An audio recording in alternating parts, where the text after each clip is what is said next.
নমস্কার, শুরু করছি ঘোষাল নামা। আমি ইন্দ্রাণী রয়েছে আপনাদের সঙ্গে। আমার সঙ্গে রয়েছেন মুখ্য রাজনৈতিক বিশ্লেষক জয়ন্ত ঘোষাল। এবার যে খবর আপনাদের জানাবো, আমরা জানি যে শুল্ক যুদ্ধ চলছে। রাশিয়া থেকে ভারত যে তেল কিনেছে তার জন্য 50% শুল্ক আরোপ করা হয়েছে ভারতের ওপর। তাতে ট্রাম্প মনে করছেন যে পুতিনকে তিনি বিশাল চাপে ফেলে দিয়েছেন, এর ফলে রাশিয়ার অর্থনীতি ধাক্কা খাবে, এমনটাই কিন্তু প্রেসিডেন্ট ট্রাম্প তিনি মনে করছেন। সেক্ষেত্রে সত্যি কি পুতিন ধাক্কা খাবেন, বা ভারতই বা কতটা চাপে পড়বে, পুতিনকেই বা কতটা চাপে রাখলেন মার্কিন প্রেসিডেন্ট ডোনাল্ড ট্রাম্প? আমি এই সব বিষয়ে জয়ন্তদার কাছে জানতে চাইবো। জয়ন্তদা। ইন্দ্রাণী, ট্রাম্পের মতো প্রেসিডেন্ট পৃথিবীর ইতিহাসে কখনো দেখা যায় না।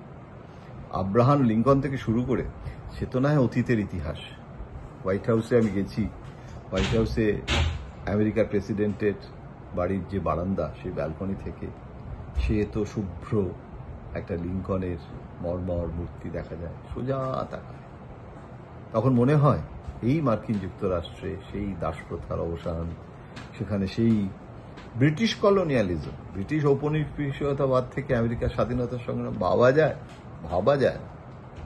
1857 সালের সিপাহী বিদ্রোহের সময় যখন স্বাধীনতা সংগ্রাম হচ্ছে, প্রথম ভারতের স্বাধীনতা সংগ্রাম বলা হয়, তখন বলা হচ্ছে যে ভারতের সেই বিদ্রোহ কিন্তু মার্কিন মুলুকে যে স্বাধীনতা আন্দোলন, তার প্রভাব সেই সময়ও নানান রকমের প্রকাশিত তথ্য, প্রকাশিত সংবাদ জাহাজে করে সময় লাগলেও গিয়ে ভারতে পৌঁছেছে, ভারতের মানুষ উত্তেজিত হয়েছে। এর উপরে রীতিমতো বই রয়েছে। রাজমোহন গান্ধী সম্ভবত বইটা পড়েছিলাম। সেই আমেরিকার প্রেসিডেন্ট ডোনাল্ড ট্রাম্প, এবং তিনি বলছেন যে তুমি পুতিনের কাছ থেকে অস্ত্র নিচ্ছ আর তেল নিচ্ছ, বন্ধ করো। করবে না। 25%, 50% শুল্ক চাপিয়ে দিচ্ছে। তুমি যে কোনো পণ্য তুমি পাঠাবে আমাদের দেশে, তোমার রপ্তানির উপরে দিলাম টাইট করে। এবং তাতে কিন্তু তেল যদি বন্ধ হয়, অস্ত্রের যদি রাশিয়ার উপর আমাদের চাপ পড়ে, অজিত ডোভাল ছুটে গেছে কিন্তু পুতিনের সঙ্গে দেখা করতে। পুতিন ভারতে আসবে বলেছে। আবার পুতিনের সাথেও কিন্তু ট্রাম্প আলোচনা করছে।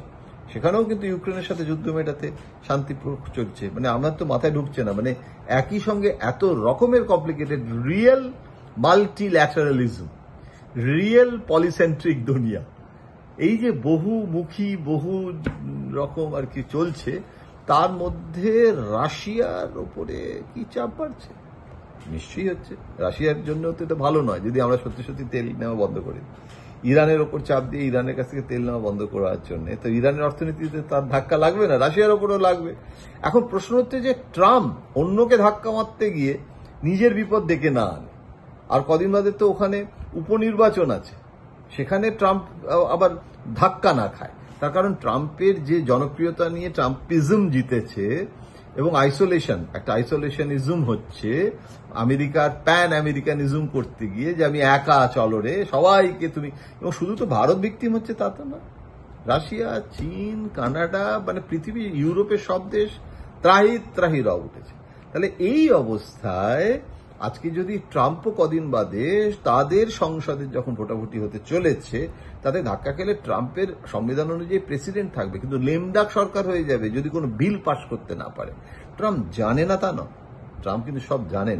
সম্ভবত সেই কারণে তার উপনির্বাচনের আগেও তিনি এই সমস্ত কাণ্ড কারখানা করছেন, যাতে মানুষ, আমেরিকানরা ধন্যি করে। কারণ ভারতকে চাপের মধ্যে ফেললে বা রাশিয়াকে চাপের মধ্যে ফেললে আমেরিকার লোকেরা তো খুশি হবে, বলবে যে ট্রাম্প তো আমার দেশের স্বার্থে, আমার রাজস্ব বাড়ানোর জন্য তিনি কাজ করছেন, সুতরাং তিনি ভালো লোক। আমি জানি না শেষ পর্যন্ত কি হবে। এত দূরে বসে মানে আমেরিকার নাড়ি টেপা ডাক্তার হয়ে যাব, আমি এতটা অহংকার প্রদর্শন করতে, মাফ করবেন, আমি পারবো না। কিন্তু এইটুকু বলতে পারি, ট্রাম্পের এই সাম্প্রতিক আচরণে শুধু রাশিয়া নয়, আমরাও কিন্তু বেশ সমস্যায় পড়েছি, যাকে বলে catch-22 সিচুয়েশন। মানে শ্যাম রাখি না কুল রাখি। রাশিয়ার কাছ থেকে তেল কেনা বন্ধ করাটাও তো উচিত নয়। ভারতের সার্বভৌম স্বার্থ সেখানে লঙ্ঘিত হবে।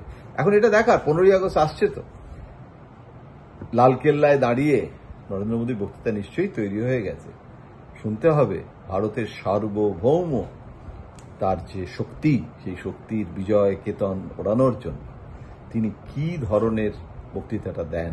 কোনো সন্দেহ নেই বক্তৃতার জায়গায় থাকবে, কোনো সন্দেহ নেই ভারত এই মুহূর্তে বেশ প্রতিকূলতার মধ্যে রয়েছে। ইন্দ্রাণী, অনেক ধন্যবাদ জানাবো জয়ন্তদাকে। আজকের আলোচনা এখানেই শেষ করছি। এতক্ষণ আপনারা জয়ন্তদা বিশ্লেষণ শুনছিলেন এবং বেশ কিছু গুরুত্বপূর্ণ খবর আপনাদের জানিয়েছি।